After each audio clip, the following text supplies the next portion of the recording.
Hey there, it's Walt. So we're on the threshold of a brand new year. And everywhere I look, I'm seeing people talk about how they want to banish 2020. Good riddance to 2020. Be gone, 2020. And there have certainly been quite a few challenges in 2020. And I want to encourage you not to join that bandwagon precipitously. I want to encourage you to stop for a few moments and reflect on what went well in 2020. We're in the middle of our yearly planning process, and the very first thing we do, and we actually spend a fair amount of time in this, is reflecting back on the year and looking at our wins. What went well and why? My mentor, my coaching mentor, Tony Robbins, said success leaves clues. And by that, he meant that when we read the biographies of the greats, we can see the clues to their success.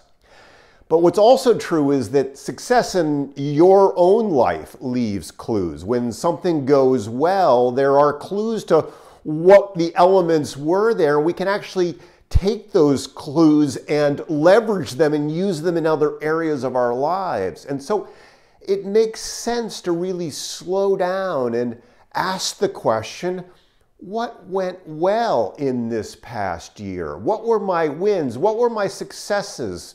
And what were the elements that led to those successes?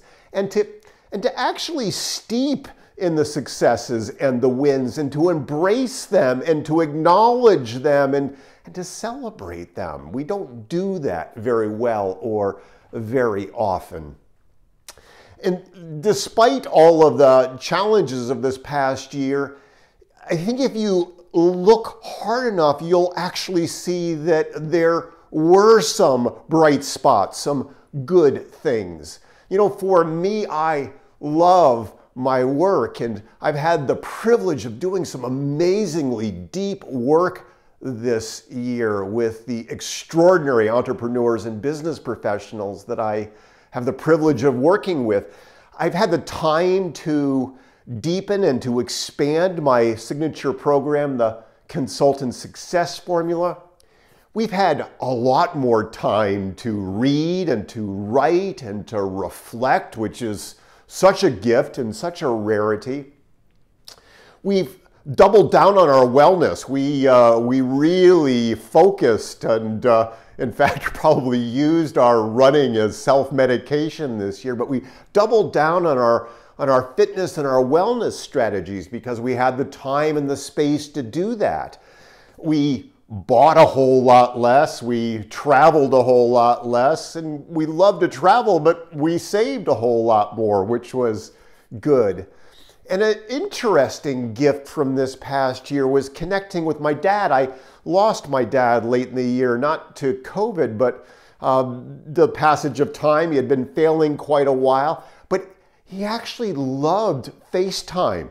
And we got to he actually was able to connect more effectively on FaceTime than in just about any other way in the latter years. And we were able to have these amazing connections on FaceTime and have the conversations you'll want to have with someone that you love. And so that was an amazing gift of this past year. What you focus on, you see.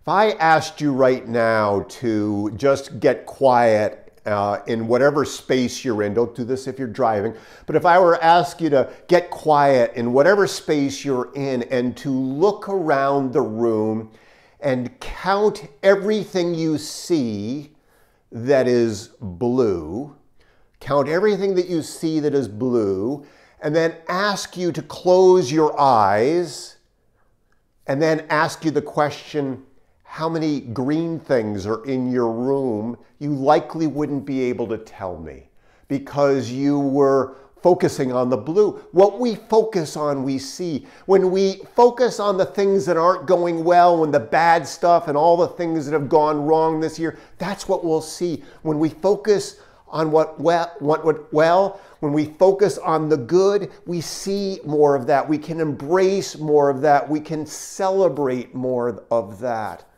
And so, as you sit on the threshold of 2021, as you do your yearly planning, as you get ready to dive into this new year where there are going to be extraordinary opportunities, I want to encourage you to spend some time to look back over this year, to actually embrace and celebrate the good, and to ask yourself, what elements of the good things from this year can you bring into 2021? May the new year be filled with much joy and love and laughter and deep satisfaction. Make it a great rest of the day, great rest of the week. Talk soon.